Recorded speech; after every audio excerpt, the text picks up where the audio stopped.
On entre dans le vif du sujet? Allez, c'est parti. Le 1er septembre 1939, c'est l'invasion de la Pologne.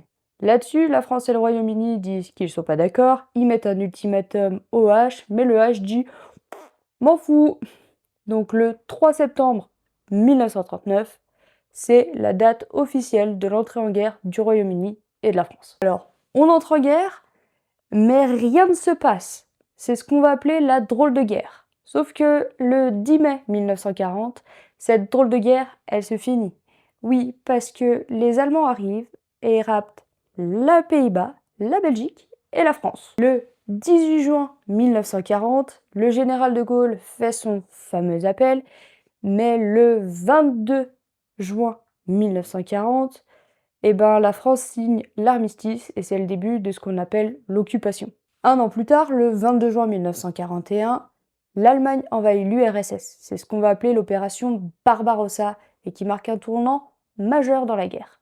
Du côté du Pacifique, le 7 décembre 1941, c'est l'attaque du Japon sur Pearl Harbor, ce qui marque l'entrée en guerre des US. Le 20 janvier 1942, c'est la conférence de Wannsee qui met en place l'organisation de la solution finale et qui scelle le destin de milliers de juifs.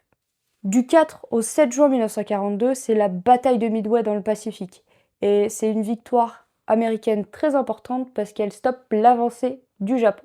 Du 23 octobre au 3 novembre 1942, c'est la bataille de El Alamein et c'est la première grande défaite de l'Allemagne. Le 2 février 1943, c'est la capitulation de Stalingrad.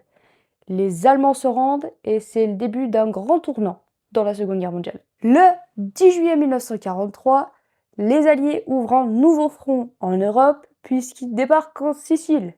Et c'est le 6 juin 1944 qu'on a le fameux D-Day, le débarquement en Normandie, qui va permettre de regagner toute l'Europe de l'Ouest.